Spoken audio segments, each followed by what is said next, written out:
Instead of having a body of government who dictates what everybody else is doing, it gives kind of the power back to the people. That's the opposite of socialism. Is it really? The Drew Mariani Show. Drew Mariani Show on Relevant Radio.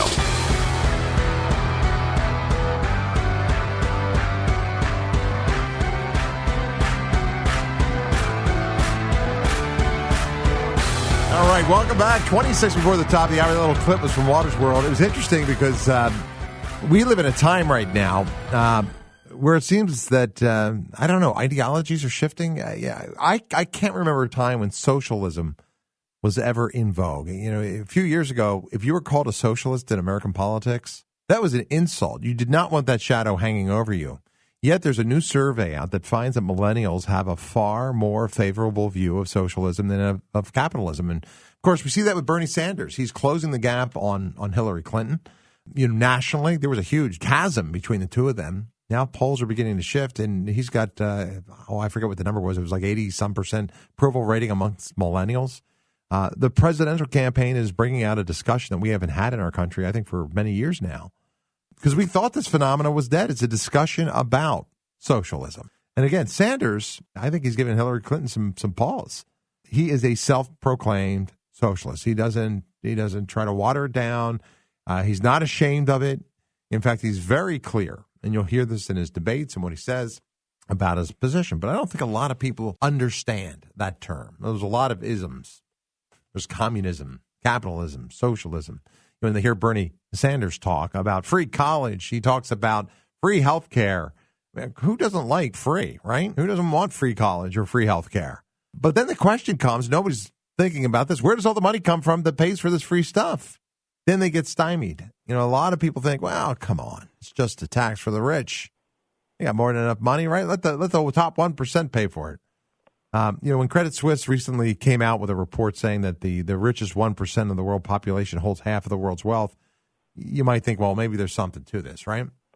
Even if all the people who have more than $1 million would be taxed, it wouldn't put a dent into the $19 trillion worth of debt that we have today as a nation. And I want to talk about this with my next guest, Dr. Stephen Krason. He's a great contributor to this program. I always enjoy his insights. He's a professor of political science at Franciscan University of Steubenville and the president and founder of the Society of Catholic Social Scientists. Doctor, good afternoon and welcome. It's good to have you with me. Hi, Drew. Thank you. Glad to be with you as always. This is an important issue. When I saw that poll that, we got millennials embracing socialism, I couldn't believe it. Maybe we can define terms, then we'll go to the phones. We'll grab some calls from listeners around the country as well. What's the difference between capitalism and socialism, communism? Well, socialism, first of all, tends to involve a very heavy government sector in the pure sense of the word in terms of managing and controlling the means of production and distribution. In European socialist countries, for example, in Western Europe in the 20th century and beyond, you have a kind of a large sector of publicly owned enterprises and so forth. And also, of course, what goes along with this is a large welfare state. That's very typical of socialist nations. They have been parliamentary regimes, they have been representative regimes, but as is often pointed out about socialism, even though you have this thing called democratic socialism, it tends to be a situation where there's a lot of state coercion because the state controls so much of the economy and so forth. Now, on the other hand, communism is, I guess you might call it an extreme variant of socialism, or extremely, oppressive kind of socialism, if you will, where the government pretty much suppresses the individual, so-called scientific administration of all the means of production, distribution, property, and so forth. The government simply controls it. The communist countries are countries which are totalitarian. No individual liberty to speak of. Religion is suppressed. Civil rights, civil liberties are suppressed, and it's a collective. People simply are controlled by the whole. Supposedly this is done in the name of the people, but it really involves a cadre that runs the show, like you recall in the Soviet Union. Right. Now, capitalism, a term I don't particularly like, Pope John Paul II talked about two versions of it, basically. If you talk about a situation where you have a business economy economy, as he called it, a market, which is operating free enterprise, people economic initiative, private property. So long as that that economic initiative, that economic activity, economic liberty is carried out within sensible limits, it's okay. On the other hand, if you have something like a laissez-faire kind of situation where there's no control at all, either culturally or in terms of government regulation at all, or in terms of any kind of restraint upon this market idea, pretty much it's the individual run amok, and so forth. That's another situation. No juridical framework to sort of appropriately restrain the market. That's another notion of capitalism, which the church and natural law cannot subscribe to. Obviously. Yeah, unbridled capitalism. There's nothing wrong with capitalism. It's unbridled capitalism. Yeah. The laissez-faire idea, what you see in classical liberalism, the liberalism of the 19th century, and so forth. That's the problematical notion of capitalism. Well, it goes against all the way back to Aristotle. Aristotle had it right. The best organization of property is private ownership, but common use. People have a sense of an obligation to their community, and so forth. That's the best arrangement. That also shaped the Christian tradition, obviously. And of course, it's the centerpiece. That kind of notion is the centerpiece of Catholic social teaching. What's the best way to define these isms, Doctor? What are they? How would you define them? Well, so they're ideologies of one kind or another. All of these involve, we're talking mostly about economic kind of ideologies, but they involve a political dimension, a social dimension, obviously, as well.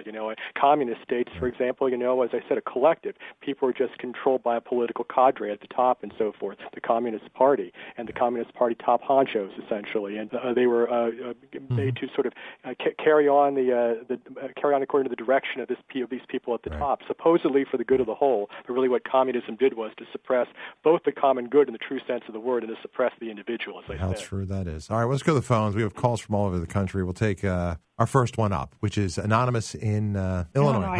Hi, Anonymous. Welcome. Thank you, Joe and Doctor.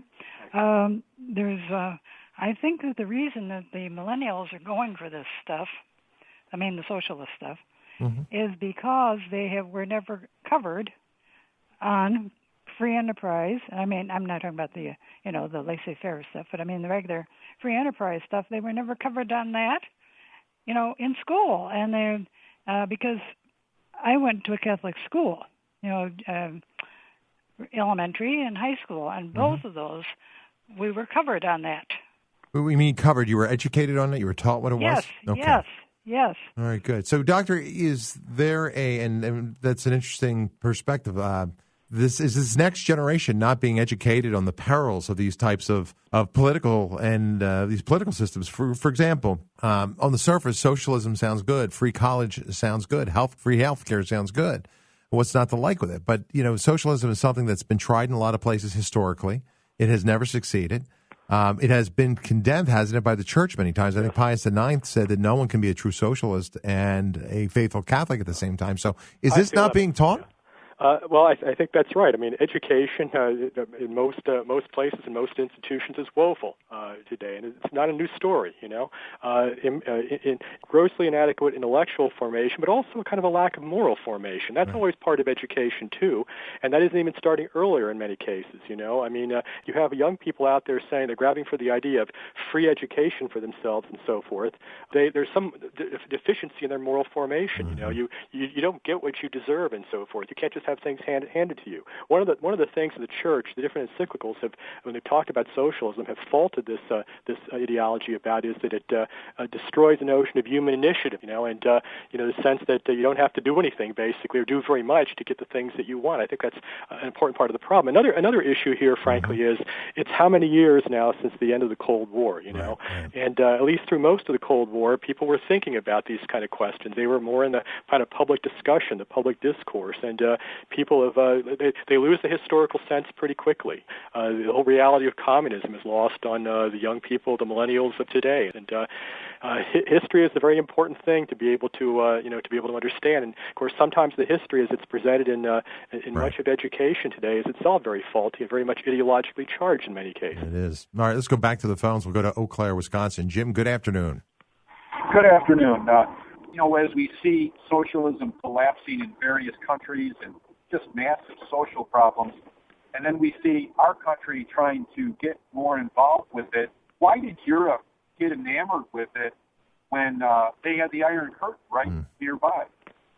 Well, of course, a set of historical circumstances, the end of World War II and so forth, that's another whole big question. As far as Western Europe, let's say, or Central Europe being enamored by socialism as opposed to communism, I think probably historically it goes back to somewhat of a hierarchical kind of situation in many of those countries, a sense of being, a bless oblige sense, being taken care of from the above to some degree, and also a deeper division among classes that resulted in the lower classes as the working class got more potent. The rise of the labor movements in those countries. There tended to be a lot of hostility between classes. It wasn't so easy to have movement between classes. So that made something like socialism very tantalizing for people. That we can get what we should have. That the haves got it, but we don't have it. So it made it very tantalizing to people. So I think those are some of the factors that were involved in Western European socialism. Communism in the East, though, as I said, historical situation after World War II. You can't, of course, forget about the whole rise of ideology. The 19th century in Europe was a cauldron of ideology, very destructive ideologies, which implanted themselves in a practical way in politics and government in the 20th century. And so there's the odyssey of the Cold War and so forth. Here's my personal take on why so many millennials, I think, are embracing socialism. Again, it sounds great, free education, free healthcare, free whatever. I think we live in a very egocentric and very selfish culture today. And kids there's a spirit of entitlement in our culture where everybody feels they deserve something. My wife and I were watching a news report. I guess there was a guy on the West Coast. He lived in Malibu, and part of the land underneath his home was going away. And he wanted people to give him money. He felt he deserved, to be compensated for that. And I'm thinking, you know what? You've got insurance. You built your home there. It's one of the risks you take. You're not entitled. People don't have an obligation to have to give you money so you can, shore up your Malibu home. They wanted him to move away, and he didn't want to move. But we live in this culture. I thought, man, that guy feels so entitled. But that's the attitude of so many today. Yes, that's this whole. It gets back to this whole question of the lack of proper moral formation, and of course, what's at the root of that ultimately is the secularization of the culture that's occurred. I'm very fond of telling my students, in different classes, that the whole understanding of how different things relate to each other. There was a noted American scholar of the early 20th century, Irving Babbitt, and he made the comment. I'm paraphrasing him. When you look carefully at the economic problem, it depends upon the political problem, which in turn depends upon the social problem, which in turn depends upon the philosophical and ethical problem, which in turn depends upon the religious problem. At the core of culture, cultural issues, cultural problems is a religious outlook. Whatever the religious outlook might be, that then forms the kind of formation that's the base for the formation about the moral situation and so forth. So I think you're seeing with this entitlement kind of mentality, you're seeing a reflection of the lack of this proper moral formation because of a flawed understanding about religion ultimately. All right, we'll go back to the phones. Dr. Time flies in this broadcast. Lines are jammed. So let me see if we can't get everybody on. We'll go next to Anonymous in New Jersey. Hi, Anonymous, welcome. Hi. I just had a question, I just want to get a better grasp at socialism, and I'm a millennial too. So I was just wondering, why is it that the church says it's so bad to be a socialist? And in terms of the human person, and really in terms of where could I find more information about that in terms of the church? Not so much, what the political people say or what certain people say, but what does the church say, and where can I find that? Well, the first way I'll answer that is I'll answer the second part of your question first, and that is, where can you find it? I think there's no substitute for going to the encyclicals, okay? The encyclical Quadragesimo Anno by Pius XI, the encyclical on socialism by Leo XIII. Actually, if you want a summarization of Catholic social teaching, I'm not much of a self-promoter, but my book, Liberalism, Conservatism, and Catholicism, which I'm now writing a kind of an updating of, published in 1991, 1994, revised, you can see a summary chapter of Catholic social teaching there. It talks about socialism and so forth. But to the first part of your question then, or the substantive part of your question in terms of what socialism is about, what's the problem with from a Catholic standpoint? Materialistic premises, no orientation particularly to the transcendent, a sort of a skepticism of private property. Of course, communism, the extreme variant of socialism, just wants to suppress private property entirely. Not to the extreme of communism, it's still a kind of an antagonism among classes that's promoted by socialism. The individual, again, not to the extreme of communism, but the individual is seen as part of a socialized mass, as part of a whole. And there is, again, once again, not to the degree of communism, but there is a compulsion to achieve its objectives. The state is involved in controlling much of the economy, and the state acts compulsively, the state acts coercively. So you have these things. You also have some other things. The church has talked about, a false notion of equality as opposed to a true notion of equality, a false notion of equality in socialism, a kind of leveling impulse. The church talks about equality in the sense of the equal dignity, the equal createdness of each person there. Everybody shares human rights, the same kinds of human rights, basically, by the fact that they're human persons. Socialism goes farther than that. It seeks to level things off, ignoring, for example, legitimate differences among people, ignoring, different talents, different abilities, and so forth that lead to different levels of wealth. It's true, you can go back to Aristotle once again. It's true that, extremes of wealth are almost always a problem. They create social instability and so forth. And the church addresses this. But that isn't to say that you level incomes, that you level, wealth. There's always going to be an appropriate and a significant range of wealth holding. You can't have a situation where anybody is below a level which is necessary for human dignity. So these are the kind of things, though, that the church talks about. And I guess I would say further, with socialism, very much it goes in this collectivist direction where the individual is kind of subsumed in the whole, completely so with communism. But it misunderstands the notion of the common good. The common good is the good of the whole, to be sure, but also the good of each individual person. And it involves, not just a material focus, which is what socialism has almost exclusively, but it involves the spiritual as well, the transcendent, because man's end is ultimately spiritual, and socialism essentially ignores that. So is it wrong? I mean, first of all, Anonymous, I'm glad you called. A lot of people are probably wondering to embrace a socialistic type of ideology?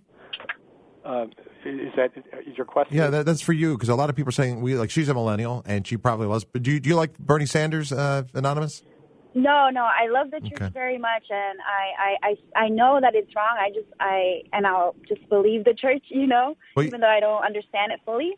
Well, but I do see kind of like how other people, like in talking to some of my peers, they say, well, sometimes like people are kind of like indifferent to the poor, and and that's like a legitimate concern sometimes. Like people are indifferent to the poor. They're indifferent sometimes to immigrants. They're indifferent to certain things, and so how does the church approach that as well? Well, obviously the church says, again, people all have to be at the proper level to secure their human dignity. And so the church is obviously very much oriented toward that. And all these social encyclicals, you see this. This is why you can't have something like a laissez-faire state or something, a laissez-faire kind of notion of capitalism. But, on the other hand, to talk about leveling everybody off and to say that people can't get, just rewards for their efforts, that's another thing, I think a lot of people, maybe you find this with the millennials, a lot of people are attracted to socialism. They confuse it somewhat with the welfare state notion, and but that's problematical by itself too. If you think about John Paul II, his encyclical Centesimus Annus, trenchant critique of what he called the social assistance state. In there, it suppresses human initiative, it suppresses human energies. It's a problem with private property. It leads to a kind of a big increase in state spending. It violates the principle of subsidiarity, which is things are to be resolved at the level closest to the people. You don't go to the higher level into government at all if you don't have to, and so forth. I'm doing is I'm updating this book now. I'm looking at where liberalism is today, for example, and I see just a kind of a reflexive kind of turning to the state, and pretty much the centralized state. Subsidiarity holds that as a natural law principle. Subsidiarity holds that sometimes you have to go to the state. There's some things the state obviously has to. You can't have national defense, done outside the context of the national government. You can't have police protection and so forth outside the context of government. And there are other times that the state has some social welfare function, but if it can't be done on a level close to the people, the family, church institutions, the so-called civil society sector, nonprofit organizations, this was how most of charity and most of providing for the poor was taken care of before the 20th century, basically. That's definitely changed today. Yeah, that's massively. Sure. And it began, I guess, in the United States in a serious way with the New Deal, but you had a very unusual situation there in the 1930s with the Great Depression. Right. And I don't know if people thought those things were going to become permanent, and they did, and I suppose it took a real big jump forward in the 1960s with Lyndon Johnson's Great Society. So you had the federal welfare state that was in place, and it has had a lot of problems, let's say. Another thing John Paul II talked about, interestingly, where people think that the government is so much of a good provider, he talked about the problem of bureaucratic ways, how the people who are supposed to be helped by the state actually are paid less attention to because of bureaucratic imperatives very often. That's true. And the state is distant, and it's cold, and it's harsh in many respects. All right, Doctor, let me move along because we only have a few moments. I want to try to get a few more calls in for you as well. We'll have to revisit this issue too because there's so much to talk about. But gosh, the time just disappears. We'll go to Minnesota. Here's a great question from Anonymous. Anonymous, welcome. Historically, isn't socialism more of a threat to the freedom of religion than in a capitalist society? Well, I guess that's probably true. Certainly in communist, the extreme version of socialism and communism just seeks to suppress religion. I think the problem maybe with Western European kind of socialism, is one that it's not oriented to the transcendent. Like I said, the church has made that point about socialism. It's thinking of just the here and now, materialistic premises. And what also happens in those states, as has happened in the U.S. to some degree, the embracing of secularist ideas, affecting morality and so forth. Yeah. So we have, abortion. So we have, same-sex so-called marriage. So we have, homosexualism. So we have sexual widespread, acceptance of sexual immorality. And, these are the things that seem to come out of that kind of a context because the orientation is so much to the here and now, and religion is kind of pushed to the margins at best. Doctor, I've got 2 minutes left, and this is the question I really wanted to get at. Of all of these different political, economic type of ideologies, whether it's capitalism or socialism or communism or any otherism, which one is more in line with Catholic teaching? Of all of these reigning, we talked about the economic ideology. Yeah, well. the economic and political. In terms of, we're talking socialism today and capitalism more than anything else.